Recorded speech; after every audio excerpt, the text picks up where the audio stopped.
The Unsolved Murder, Los Angeles. I had just moved into an old, charming apartment in downtown Los Angeles. The building had character, with its vintage tile work, tall ceilings, and original hardwood floors. It was exactly what I had been looking for, a perfect blend of history and beauty. My neighbors seemed friendly enough, though they didn't talk much. It was the kind of place where people kept to themselves. The first few nights were uneventful, but soon, small, strange things started happening. At first, I chalked it up to settling into a new space. One night, as I was watching TV, I heard the unmistakable sound of a door creaking open in the hallway. When I got up to check, my bedroom door was slightly ajar, even though I was sure I had closed it earlier. I shrugged it off, thinking maybe it didn't latch properly. But then, a few days later, I heard it again, this time louder, almost as if someone had pushed the door with force. Things escalated after that. I'd come home to find the kitchen cabinets open, though I knew I hadn't touched them. At night, soft crying echoed through the living room, faint but unmistakable. Every time I checked, the room was empty with no signs of anyone. I started to feel uneasy in my own home, like I was being watched. One afternoon, I ran into one of my neighbors in the hallway. She was older, had been living in the building for years, so I thought maybe she knew something about the apartment's quirks. I casually mentioned the strange noises and the crying, hoping she'd laugh it off or tell me it was all in my head. But instead, her face turned pale, and she glanced around nervously, lowering her voice. "You're in 4B, right?" she asked. When I nodded, she continued, "That's the apartment where they never found her." I was confused. "Who?" The woman sighed, clearly reluctant to say more.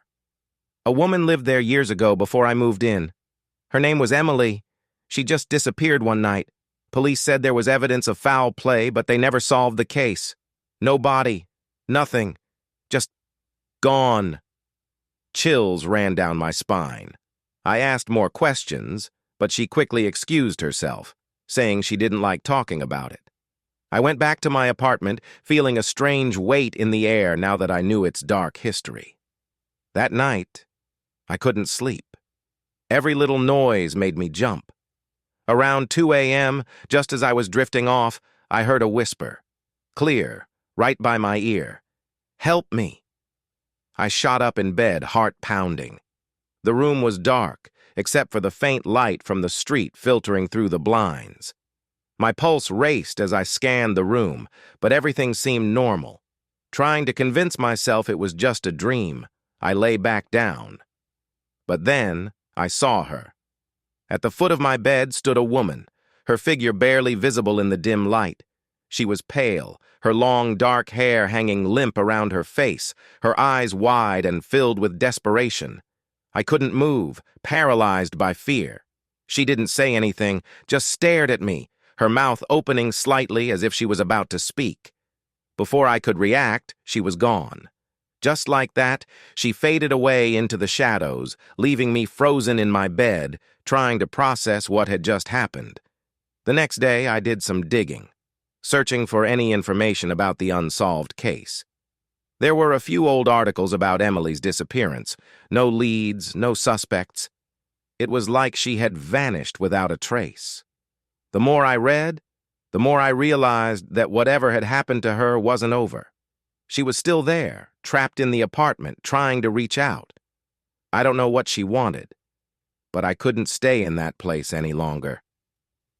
After one final sleepless night, I packed up and moved out. To this day, I still wonder about Emily, if she's still trapped in that apartment, waiting for someone to help her, waiting for justice that will never come.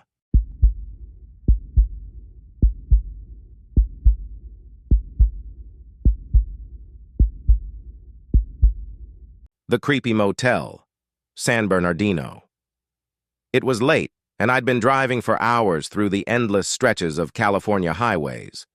The plan was to push through and make it to my destination by morning, but exhaustion got the best of me. That's when I saw it. A small, flickering neon sign for a motel just off the highway in San Bernardino. I figured it would be better to rest for the night and continue driving the next day.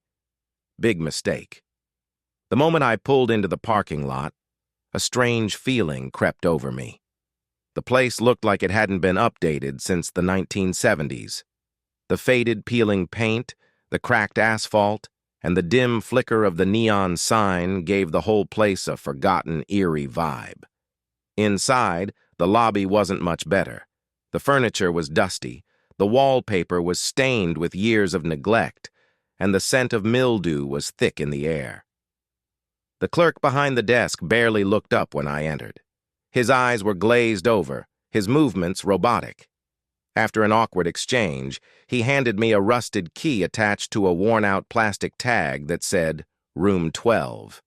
I made my way to the room, the hallway dimly lit and silent, except for the occasional drip of a leaking faucet somewhere in the distance.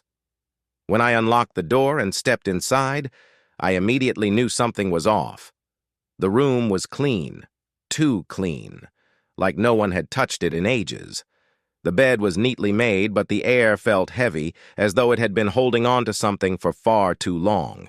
There were strange scratches along the walls, as if someone or something had clawed at them in a frenzy. I tried to shrug it off. I was just tired, I told myself. It was probably just an old run-down motel. But as I tried to settle in, things only got weirder. The old TV in the corner of the room turned on by itself. Static filled the screen, buzzing loudly before the image flickered and the TV went dark again. I reached for the remote, but it wasn't even plugged in. My stomach tightened, but I shook it off, deciding I just needed sleep. At around 2 a.m., a sound pulled me out of a restless sleep, a faint tapping at the door. It was so quiet at first, I thought it was my imagination. I lay there for a moment, listening. Then it came again. Tap, tap, tap. I sat up, my heart pounding in my chest. Peeking through the peephole, I saw nothing but the empty, dimly lit hallway. I sighed, convincing myself it was probably just the wind or some other guest moving around. But then the tapping grew louder, more insistent, as though someone was trying to get in. Bang, bang, bang. Panicking, I grabbed the phone and dialed the front desk. No one picked up.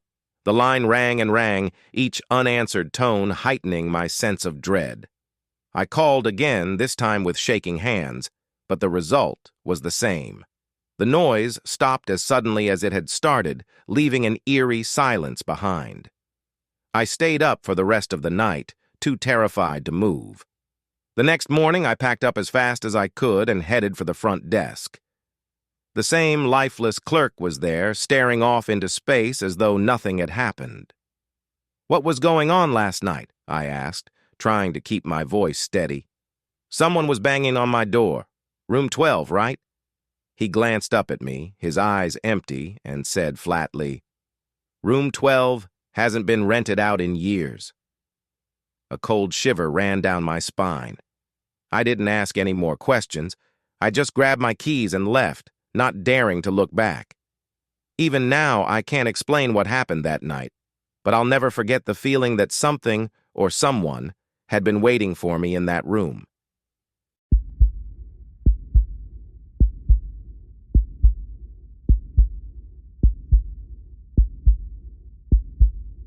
The Disappearing Hiker, Mount Shasta. Mount Shasta has always held a reputation for being more than just a picturesque hiking spot. There are whispers about strange disappearances, unexplained sightings, and unsettling legends tied to the mountain. Despite the stories, my friend Eric and I were determined to take on the challenge. The crisp mountain air and the promise of adventure were irresistible. The hike started off like any other. Sunlight filtering through the trees, the faint chirping of birds, and the steady crunch of gravel beneath our boots. Eric was in good spirits, chatting about work and life, as we followed the winding trail deeper into the forest. As we climbed higher, though, I noticed the air seemed to change. It became cooler, heavier, and unnervingly silent. The usual sounds of nature, birds, insects, the rustle of leaves, faded, leaving an eerie stillness in their wake. I shrugged it off at first, but the deeper we went, the more oppressive the atmosphere felt. At one point, Eric stopped walking, his eyes squinting into the distance. "Did you see that?" he asked, his voice uncertain. I followed his gaze but saw nothing, just trees and the endless trail ahead. "See what?" I replied, trying to keep the mood light. There was someone standing just up ahead." His tone wavered, a mix of confusion and concern. I glanced around but didn't see anyone. We were alone. "Probably just your imagination," I said, but Eric didn't seem convinced. He was quieter after that, his cheerful mood from earlier now replaced with unease. As we continued, he became more distracted, stopping every so often to look over his shoulder or scan the dense forest to our sides. Then, out of nowhere, he froze again. This time, his eyes were wide, almost panicked. "Did you hear that?" he whispered. "Hear what?" "Voices. They're calling my name." I listened, but the only sound I could make out was the soft breeze moving through the trees. "I don't hear anything, man," I said, trying to hide my own growing unease. "Maybe you're just tired." But Eric wasn't having it. He insisted the voices were real, that they were getting closer. I tried to calm him down, but he was visibly shaken, mumbling to himself and glancing nervously at the trees. The hike, which had started as a fun adventure, had turned unsettling. I suggested we head back, but he ignored me, picking up his pace as if drawn deeper into the forest by some unseen force. I followed, calling his name, but he wouldn't stop. Then, without warning, Eric vanished. He didn't sprint off or take a wrong turn. He just disappeared. 1 second he was right in front of me, and the next he was gone. I stood there, heart pounding, scanning the dense forest, shouting his name into the growing silence. I ran, desperately searching the area, my voice growing hoarse from yelling. After what felt like hours of searching, I stumbled into a small clearing. It was the strangest place, eerily quiet, as if the entire world had been muted. I could feel something was off, but I couldn't put my finger on it. And then I heard it, Eric's voice. It was faint, carried by the wind, calling my name. Relief washed over me, and I ran toward the sound, shouting for him to stay put. But when I arrived at the source of the voice, all I found was his backpack lying in the dirt, abandoned. No Eric, no footprints, nothing. The authorities searched for days after I reported his disappearance. Helicopters, search parties, dogs, everything. But they never found him. No trace, no clues. Just an empty forest and unanswered questions. Mount Shasta had claimed another soul. And to this day, I can't shake the feeling that whatever called Eric into the woods that day is still out there, waiting for its next victim.